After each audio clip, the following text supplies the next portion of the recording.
Matty, how do you reflect on the game today? Frustrating. Really disappointed. You know, we had a sloppy first half, but you know we came in at 0-0. Obviously, look, we went ahead early on in the second half, and that's where we've got to show our experience, our know-how, our streetwise. Some of the managers touched on, yeah, and we've collectively let ourselves down. We've let the manager down. You know, in all fairness, it's on us today. You know, the manager can only do so much. It's us that step over the white line, and ultimately we've let him down. We've let the fans down, and that's probably been the story a little bit too much these last 10 games because yeah, I think it's the finer details we're missing on, and yeah, look, really frustrated. Don't want to speak out of emotion, but yeah, really disappointed in the final result. You know, I thought there was elements of good bits, but yeah, we've let the fans down, we've let the manager down, and yeah, that's on us today. Speaking on the fans, one positive moment was, of course, your goal. How did it feel to celebrate in front of them and give them something to cheer about on what's been a turbulent season? Yeah, no, 100%. Like you touched on there, the fans have been immense this season. I've said it on pretty much in every interview I've done. Been incredible, and yeah, obviously at that point in the game we went 1-0 up. So at that moment it was a special moment.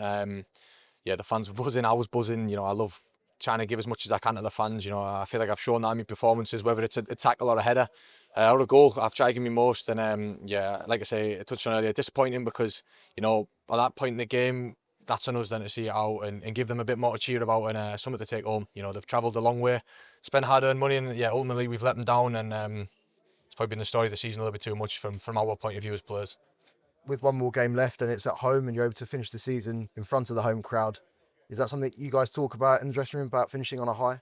100%. We've said that for the last couple of games, but you know, I think as players, there's something probably we'll have a chat about just as players. You know, especially now with how the last couple of games have gone. That's again on us to make sure. You know, especially you know the leaders in the change room, that we make sure that look, we've probably not done what we should have done the last couple of games. So now it's about finishing on a positive and making sure we do. We've if I'm honest, I feel like we spoke a little bit too much as players and not acted. So now it's time to actually act and give the fans something to cheer about. You know, we started the season really well and you know, we've let it fizzle out, which is obviously massively disappointing. But, you know, I feel like on the whole, the season has been a positive. You know, we knocked it on the playoffs for a large spell of the season. And, yeah, look, it's the last couple of games haven't gone as well as we want. But it's about finishing positive, giving the fans something to cheer about. And, yeah, building on last season and getting ready for next year. Because, listen, look, we've showed signs this season. And now it's about kicking on and building on it and bettering it this next season coming.